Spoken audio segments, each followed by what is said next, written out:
और इस देश के मुसलमानों ने इस देश को तोड़ा, इस्लाम के नाम पर तोड़ा। बात पूरी होने दीजिए।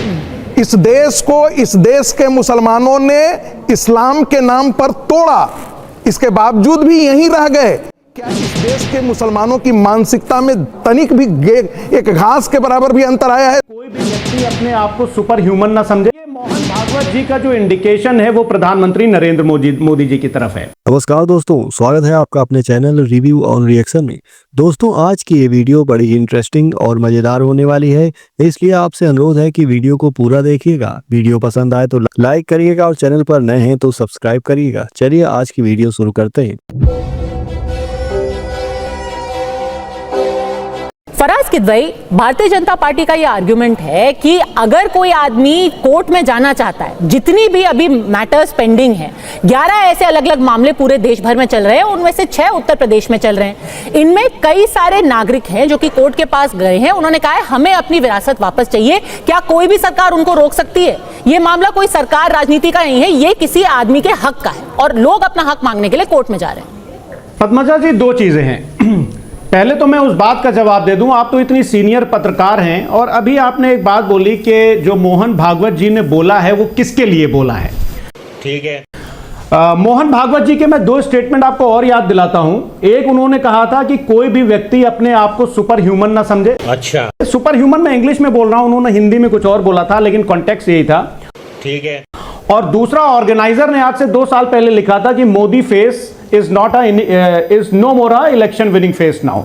तो क्लियरली जो ये मोहन भागवत जी का जो इंडिकेशन है वो प्रधानमंत्री नरेंद्र मोदी जी की तरफ है। अभी बेवकूफी वाली बात करते हुए। दूसरी बात कि चाहे के शर्मा जी हो या भारतीय जनता पार्टी हो या संगीत रागी जी हो, ओके, ये लोग ना तो इनको भारत की संस्कृति से मतलब है, अबे बकरी शकल के व्यक्ति, और ना किसी चीज से मतलब है। अच्छा, देखिए, रामचरितमानस के उत्तरकांड में एक बहुत अच्छा दोहा लिखा हुआ है।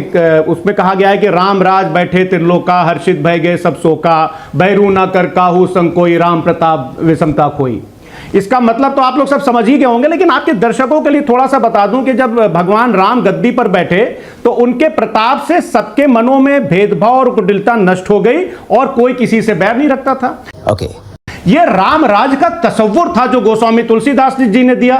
तो क्या भारतीय जनता पार्टी और आरएसएस के कुछ विचारक जो टीवी पर बैठ करके जो देश में जहर बो रहे हैं, जो भाई को भाई से लड़ा रहे हैं, वैसे कहां सीखा इतना लंबा लंबा फेंकना? क्या वो इस चीज से अलाइन होते हैं? बिल्कुल नहीं होते हैं। दूसरी बात, पद्मजा जी, मोहन भागवत जी का बयान आता है कि हर मस्जिद के नीचे शिवलिंग नहीं ढूंढना है, और ठीक उसके बाद में संभल से लेकर के और क्या नाम है बदायूं तक, और बरेली से लेकर के और अजमेर तक, अरे टोपा होगा एकदम, हर जगह मस्जिदों के नीचे जो है वो मंदिर ढूंढे जाने लगे। नहीं, आप मुझे ये बताइए कि आपकी प्रॉब्लम क्या है? तो मोहन भागवत जी ये समझ रहे हैं कि ये अपनी कुछ नेतागिरी चमकाने के लिए भी हो रहा है। तो समाजवादी पार्टी ने मेरे सवाल का जवाब दे दिया जो मैंने आपसे शुरुआत में पूछा था, किसको इशारा है ये? वो तो साफ साफ कह रहे हैं कि भारतीय जनता पार्टी के शीर्ष नेतृत्व को इशारा है ये। अब ये उनकी अपनी व्याख्या हो सकती है, लेकिन 2-3 बातों की मैं टिप्पणी करना चाहूंगा। गांधी जी की हत्या के बाद कितने ब्राह्मणों की महाराष्ट्र में हत्या हुई थी, ये सब तो अहिंसा के पुजारी ही थे, कांग्रेसी। सिखों की हत्या जो है वो अहिंसा का ही प्रतिरूप था, जो कांग्रेसियों ने पूरे देश भर में तांडव मचाया था। तो ये कहना ये बंद कर दें। दूसरी बात, राम राज्य एक तरफा तो हो नहीं सकता। भगवान राम को भी, रावण को और जितने ताड़का सुबाहु सबको मारना ही पड़ा था, उसके बाद ही राम राज्य है। बिल्कुल सही कह रहे हैं, बिल्कुल सही कह रहे हैं। यदि इस देश में हिंदुओं को काफिर की परिभाषा के अंतर्गत लाए, हम तो शांति चाहते ही हैं।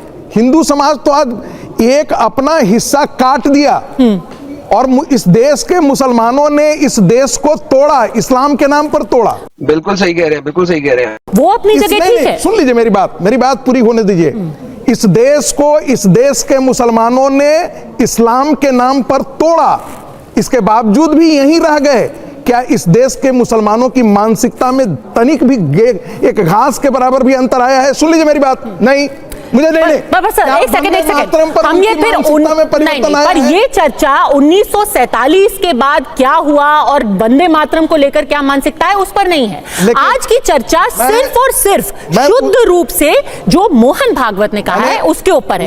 मैं आपसे सीधा सवाल पूछती हूं, उसी के संदर्भ में सिर्फ इतना जोड़ना चाहता हूं, कुछ तो होगा जिसको लेकर के वो असहज हुए होंगे। नहीं देखिए, असहज हो इसलिए हुए होंगे, यही नहीं, अभी और सुनिए, क्योंकि प्रतिदिन कहीं ना कहीं से देश के कोने में, चाहे यहां हो, चाहे दक्षिण में हो, पश्चिम में हो, हर दिन एक ऐसा नया मामला है। क्यों? लेकिन वो तो भारतीय जनता पार्टी, न तो राष्ट्रीय स्वयंसेवक संघ की प्रेरणा से आ रहा है, न भारतीय जनता पार्टी है।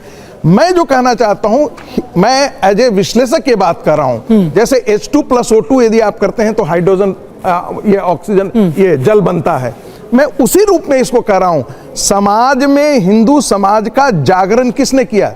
राष्ट्रीय स्वयंसेवक संघ ने किया। ठीक है। आज विदेश में अब हिंदू समाज अपने प्रतीकों के प्रति पहले से ज्यादा संवेदनशील है। पर क्या वो संवेदनशीलता की वजह से कर रहे हैं या कुछ लोग अपने निजी स्वार्थ और राजनीति के लिए कर रहे हैं? मुझे नहीं, क्योंकि इन शब्दों का इस्तेमाल फिर से संघ प्रमुख ने किया है कि कुछ लोग इन मुद्दे पे चढ़ करके अपनी राजनीति चमका रहे हैं। दो चीजें हैं, हो सकता है कि इनमें से किसी को ऐसा लगता हो कि वो इससे राजनीति में अपनी कदम रख देंगे। हाँ। लेकिन तो इन लोगों को चिन्हित करना और इनके खिलाफ एक्शन लेना ये कौन करेगा? अरे भाई, ये राष्ट्रीय स्वयंसेवक संघ का काम क्या है? राष्ट्रीय स्वयंसेवक संघ का काम जो है हिंदू समाज को संगठित करना है, ये चिन्हित करना राष्ट्रीय स्वयंसेवक संघ का काम नहीं है। ठीक है। दूसरी बात जो मैं समझता हूं, जो विश्लेषक के ना, दूसरी बात मैं जो जिक्र करना चाहता था कि बहुत सारे अपने प्रतीकों के प्रति पैशनेट भी हैं। यदि विष्णु शंकर जैन यदि मथुरा का मुद्दा लेकर के जाते हैं या काशी का मुद्दा लेकर के जाते हैं, राम मंदिर मुद्दा भी जो था वो किसी संगठन का संकल्प नहीं था। ठीक है, वो हिंदू समाज का संकल्प था और हिंदुओं के संतों का संकल्प। बिल्कुल। पर काशी, हिंदू समाज के संतों ने यह संकल्प किया था कि हम काशी का भी उद्धार करेंगे, हम मथुरा का भी उद्धार करेंगे। हम 3 ही तो मंदिर मांग रहा था हिंदू समाज। बिल्कुल सही कह रहे हैं, बिल्कुल सही कह रहे हैं। बिल्कुल। और वो 3 मंदिरों के बारे में, और उन 3 मंदिरों के इतर अब जब हर जगह पर जाकर के मंदिरों पर मुसलमानों ने अपनी कोई उदारता दिखाई है? बिल्कुल सही कह रहे हैं, बिल्कुल सही कह रहे हैं। क्या गाजी हो? नहीं, सुन लीजिए, पर वो मुद्दे तो गए। तो उनको जिन मलेच्छों ने इस देश के मंदिरों को तोड़ा, हमारे भगवान की मूर्तियों को तोड़ा, कांग्रेस पार्टी और ये समाजवादी पार्टी जो के प्रवक्ता जो अभी कर रहे हैं, हाँ। ये उन मलेच्छों के पापों का भार अपने कंधों पर क्यों ढोते हैं? उन्होंने अपनी अलग राजनीति की, पर आज जो राजनीति हो रही है उस पर अगर सवाल संघ के प्रमुख उठा रहे हैं, हम उस पर अलग से भी चर्चा कर रहे हैं। ये चर्चा तो सदियों से चली आई है और इसीलिए के शर्मा जी, ये तो प्रोफेसर रागी भी मान रहे हैं। ठीक है कि कुछ लोग हैं जो जागरूकता की वजह से कर रहे हैं, जो अपनी विरासत के लिए अदालत का दरवाजा खटखटा रहे हैं। पर क्या कुछ ऐसे भी लोग हैं?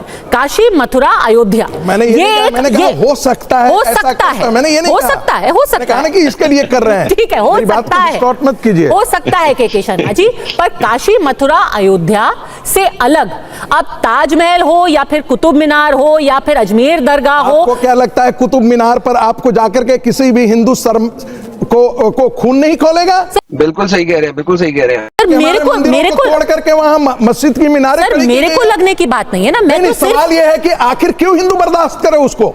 बिल्कुल सही कह रहे हैं, बिल्कुल सही कह रहे हैं। ये तो सवाल मोहन भागवत पूछ रहे हैं। मैं तो कह रहा हूं, मैं आपसे पूछ रहा हूं, क्या आप जब यदि कुतुब मीनार जाते हैं और देखते हैं कि हमारे मंदिरों को तोड़ करके यहाँ लिखा हुआ है, इतने मंदिरों को तोड़ करके यहाँ किया गया है? बात तो सही है। तो दोस्तों, वीडियो आपने देखी, उम्मीद करते हैं ये आपको पसंद आई होगी। वीडियो के विषय में आपकी जो भी राय है, जो भी विचार हैं, कमेंट बॉक्स में कमेंट करके जरूर बताइए। जो लोग चैनल पर नए हैं, चैनल को सब्सक्राइब नहीं किया है, वो चैनल को सब्सक्राइब कर लें, जिससे कि आपको ऐसे ही लेटेस्ट डिबेट वीडियो लगातार मिलती रहे। तो दोस्तों, जल्द ही मिलते हैं किसी और वीडियो के साथ। तब तक के लिए आप स्वस्थ रहिए, सुरक्षित रहिए। नमस्कार, जय हिंद, जय श्री राम।